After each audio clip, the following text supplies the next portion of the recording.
Le présent chapitre traite les objets stockés d'Oracle. Après ce chapitre, vous devez être capable de savoir utiliser les vues du dictionnaire de données Oracle, savoir créer et manipuler les objets stockés, principalement les séquences, les triggers, les procédures, fonctions et packages. La connaissance minimale du langage SQL est vivement souhaitable. Commençons par une vue sommaire de l'architecture d'Oracle, qui est constituée de 3 couches. La première est composée d'un ensemble de zones mémoire, un ensemble de process arrière-plan, background processes. Cette partie, c'est ce qu'on appelle une instance Oracle. Une troisième couche concerne les fichiers physiques, fichiers de données, fichiers de contrôle, fichiers de journalisation, fichiers de paramètres, fichiers de mots de passe. Mais on peut aussi trouver des fichiers de journalisation archivés lorsque l'instance est utilisée en mode archivé. Ces fichiers se trouvent dans des emplacements prédéfinis conformément aux recommandations d'Oracle, Optimal Flexible Architecture. Les vues du dictionnaire de données Oracle constituent un élément fondamental et vital pour travailler avec Oracle et se distinguent par leur portée et commencent par DBA All et User. DBA permet de visualiser tous les objets de la base de données. All permet de visualiser les objets accessibles à l'utilisateur en cours. User permet de visualiser les objets appartenant à l'utilisateur en cours. La vue Dictionary permet de retrouver n'importe quelle vue à travers les champs table name et comments. Quelques exemples des vues Dictionnaire de données Oracle qui concernent les tables, les contraintes, les triggers. Et on peut aussi utiliser une vue générique User Objects, All Objects, DBA Objects, qui permettent d'accéder à tous les objets de l'utilisateur courant. Il y a un champ qui est fondamental, qui est Object Type, qui permet d'identifier le type de l'objet. Quelques requêtes exemples. Les objets accessibles en utilisant Use All Objects. Du moment qu'il s'agit d'objets accessibles, vous avez Select Object Name, Object Type, Owner, from All Objects. Les tables utilisateurs, on peut également utiliser User Objects en spécifiant l'object type égal à table. Ceci dit, on peut retrouver la même information à travers User Tables. Le schéma de base de données comprend un ensemble d'objets, des tables, des triggers, des contraintes, des index, des vues, des séquences, des procédures stockées, des synonymes, des types de données définis par l'utilisateur, des liens de base de données pour les bases de réparties. Et chaque type d'objet peut être retrouvé grâce à la vue correspondante. Par exemple, tables, user tables, trigger, user triggers, ainsi de suite. Les traitements stockés dans la base sont définis avec le langage PLSQL, Procedure Language, Structured Query Language, et permettent de combiner des requêtes SQL, des boucles, des tests pour définir des procédures, des fonctions et aussi des déclencheurs. Les types de traitements concernant les procédures, donc le rôle est principalement un traitement bien déterminé. La fonction de manière similaire que la procédure, sauf que la fonction renvoie une valeur. Le package regroupe un ensemble de procédures et ou des fonctions. Le trigger, déclencheur, est déclenché automatiquement lors d'un événement sur une table. Commençons par les procédures. Une procédure est un bloc nommé, éventuellement paramétré qu'on peut exécuter à la demande. La syntaxe de création ou de modification, du moment qu'on met or replace, create or replace procedure, le nom de la procédure et les arguments en entrée, is ou as, begin, et là c'est le contenu du traitement qu'on va définir, et end. L'appel d'une procédure sous SQL+, exécute le nom de la procédure et les paramètres effectifs. Dans un programme PLSQL ou une autre procédure, il suffit de mentionner le nom de la procédure avec les paramètres effectifs. Un exemple consiste à créer une procédure qui compte le nombre d'employés pour un numéro de département donné. Create or replace procedure, P employé, v department number in number 4. Donc cette variable elle est en entrée.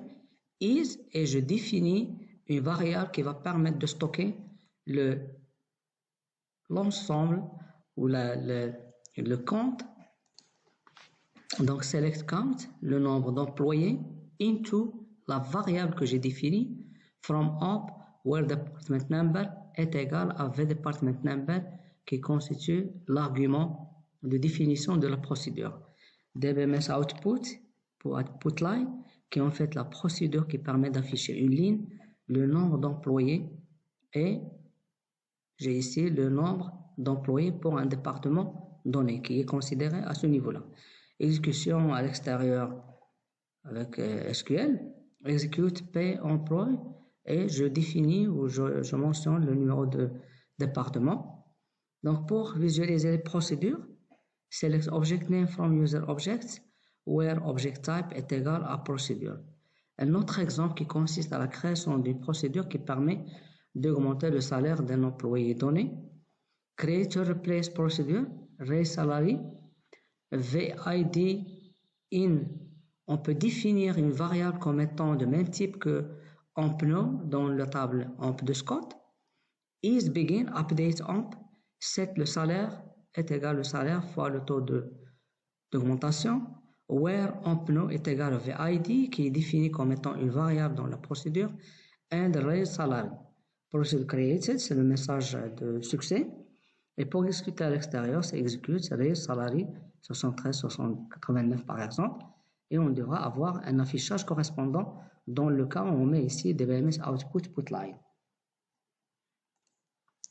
Pour exécuter les procédures données, il faut obligatoirement avoir le privilège execute. Pour exécuter une procédure qui appartient à un autre utilisateur, execute le nom du propriétaire, point le nom de la procédure et la liste des arguments effectifs. Exécution de la procédure à l'intérieur d'un programme, il suffit de mentionner directement le nom de la procédure. Pour supprimer une procédure, drop procédure, le nom de la procédure. Donc pour les fonctions sont semblables aux procédures, mais retournent un résultat qui sont utilisables dans une expression. La syntaxe de création ou modification, create replay function, le nom de la fonction, les arguments en entrée, on peut éventuellement avoir plusieurs arguments, et return le type de valeur retournée. Is ou as, les variables qu'on peut déclarer, et le contenu du bloc de programme, return la variable à retourner. And le nom de la fonction, ce qui est entre crochets est optionnel.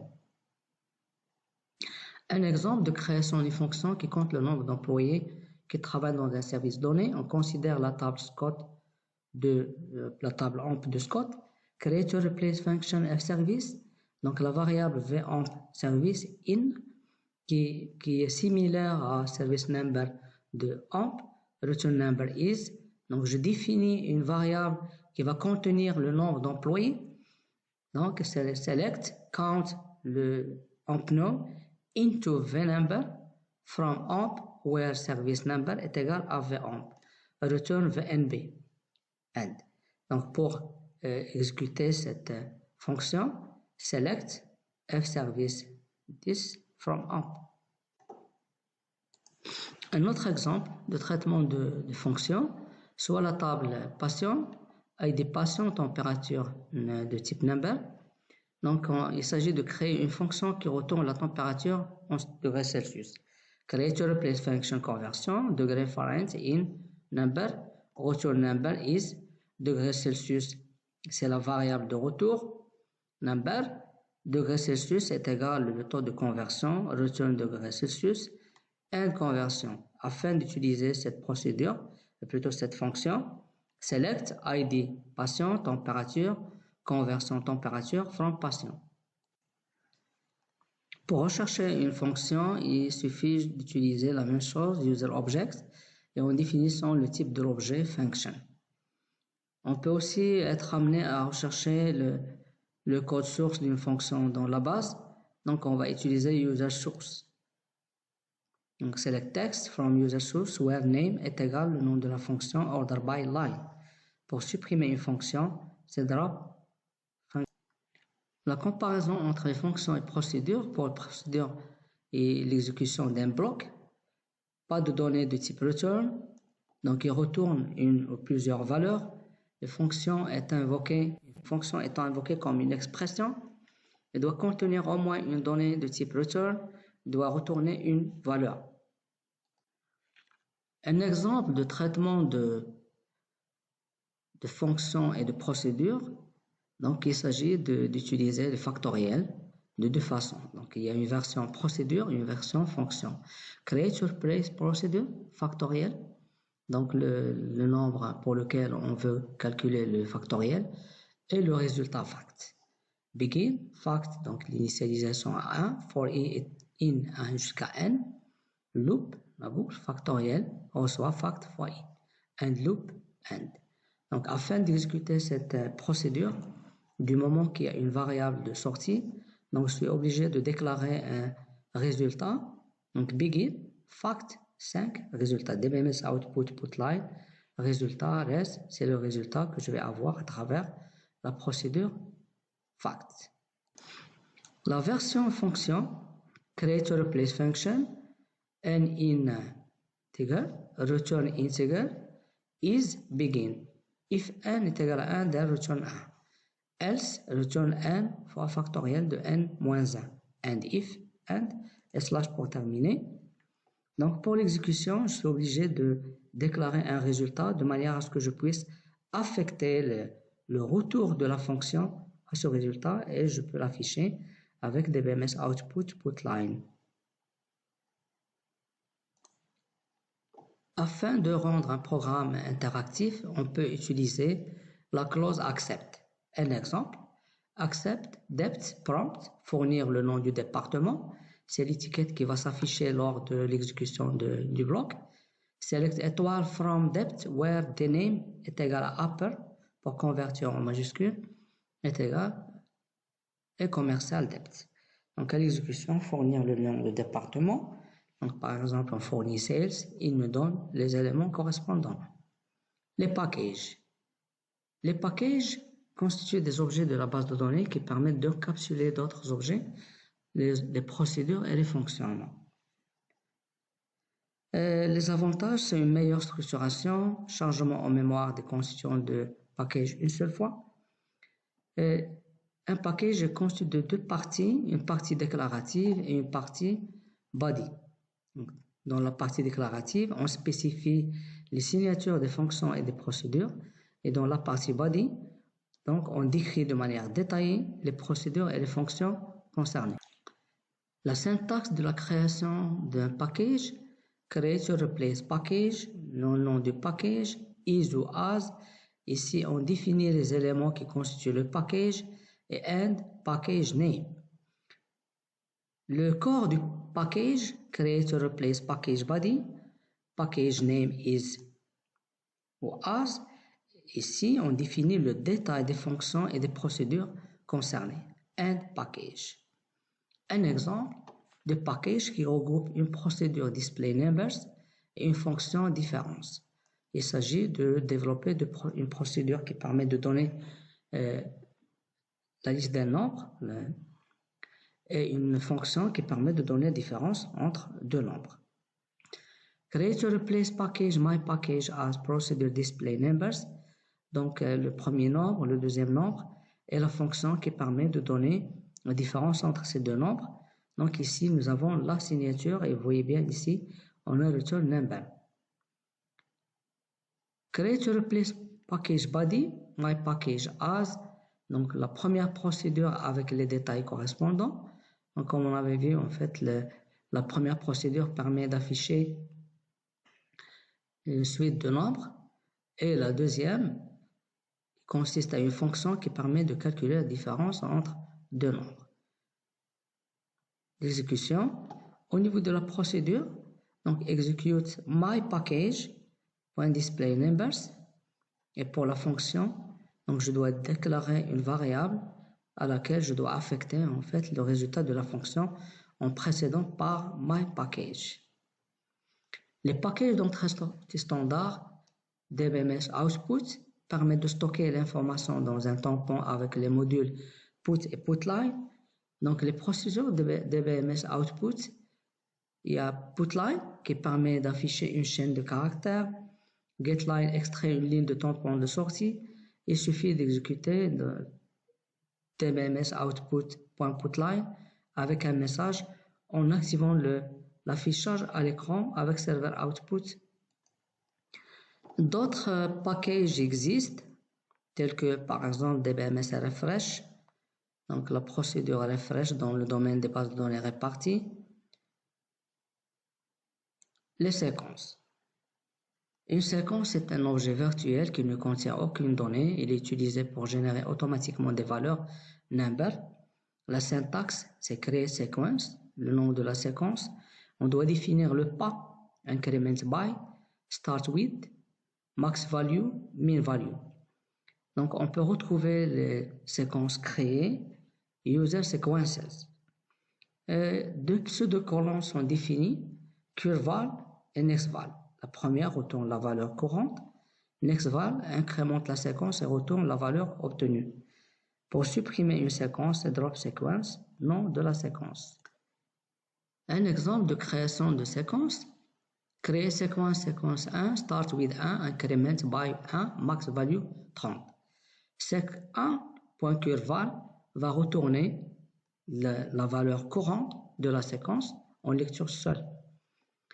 Sec.nextval incrémente la séquence et retourne la nouvelle valeur de celle-ci, donc en écriture et lecture.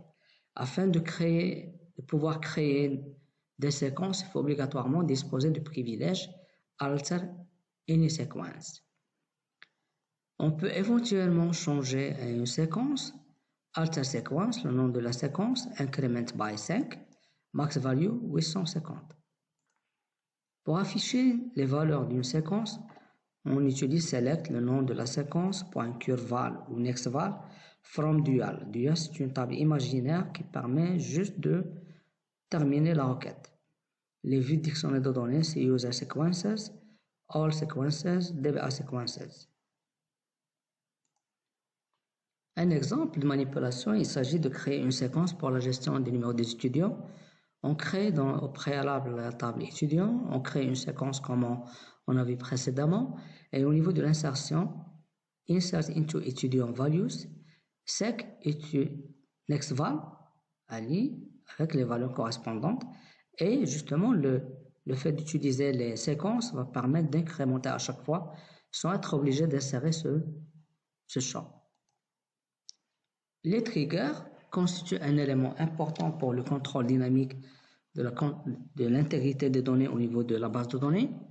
Donc, c'est un traitement procédural lié à une table et une seule, et donc répertorié dans le dictionnaire de données et se déclenche automatiquement lors d'un événement intervenu sur la base, sur la table, dont il dépend, insertion, suppression ou mise à jour. Il reste valide tant que la table existe. Il peut être actif ou inactif. On peut créer jusqu'à 12 triggers par table. Deux types de triggers, déclenchement sur chaque ligne, for each row, et déclenchement une seule fois pour la mise à jour. Donc les déclenchements peuvent être effectués soit avant ou après la mise à jour. Donc la syntaxe create or replace trigger, le nom du trigger, before ou after, insert, update, on peut spécifier également la colonne sur laquelle portera le trigger. On peut également combiner entre les opérations de mise à jour, par exemple update, or insert, or update, en le long de la table, for each row, déclare le traitement qu'on doit réaliser, le contenu, la déclaration des variables éventuellement, le traitement, and et slash. Pour désactiver un trigger, c'est alter trigger, le nom du trigger disable. La réactivation de celui-ci, c'est alter trigger, le nom du trigger enable. Désactivation de tous les triggers sur une table, alter table, le nom de la table, disable all triggers. Réactivation de tous les triggers sur une table, la même chose, mais en spécifiant enable. Suppression des triggers, drop trigger. Oracle offre la possibilité d'utiliser deux variables implicites old et new. Elles sont utilisables uniquement dans les triggers for each row. Dans le bloc PLSQL, on peut faire référence aux colonnes en les préfixant avec $new, point nom de la colonne, ou $old, point nom de la colonne, pour faire référence à l'ancienne valeur de cette colonne et à la nouvelle valeur de cette colonne. $new, logiquement, sert dans les triggers insert et update. $all sert dans les triggers update ou delete. Un exemple, il s'agit de sauvegarder dans une table historique que nous avons nommée table trace une ligne avant chaque suppression dans la table AMP. Create or replace trigger del AMP before delete on AMP for each row. Begin. Insert into tab trace values. Je spécifie l'ancienne valeur de AMP avant la suppression. $old name, le nom de l'employé avant la suppression. Et bien sûr, je garde comme historique la date système, la date à laquelle l'opération a été réalisée. Tous les employés supprimés seront alors stockés dans la table trace. Bien sûr, lorsqu'on crée un trigger, il faut obligatoirement faire un test. On peut éventuellement utiliser user triggers pour spécifier le trigger body. From user triggers, where trigger name est égal au nom du trigger. Ceci dit, on peut utiliser aussi user triggers. Un autre trigger pédagogique, il s'agit de la table AMP, numéro d'employé, le nom d'employé, le salaire d'employé. Lorsqu'on réalise une opération de mise à jour, il est inconcevable d'imaginer une diminution du salaire. Donc, ceci ne peut être réalisé qu'à travers des contraintes dynamiques qui sont les triggers. Create or replace trigger, la modification salaire. After update of AMP on salaire. For each row, begin if $new.sal inférieur à $old.sal, there is application error, code error, message.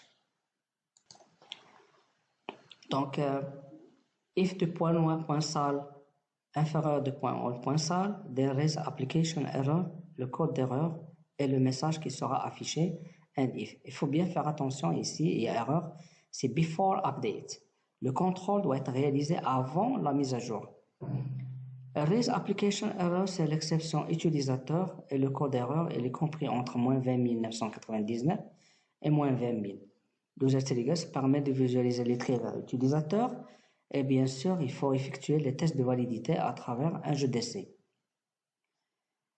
Pour les ateliers que je recommande, ils sont à réaliser à travers un compte utilisateur. Donc, la création d'un nouvel utilisateur, create user 1, identified by user 1, c'est suffisant. Donc, cette partie relève de l'administration, c'est optionnel. Donc, ces deux commandes vont de pair, create user et grant connect the user to user 1.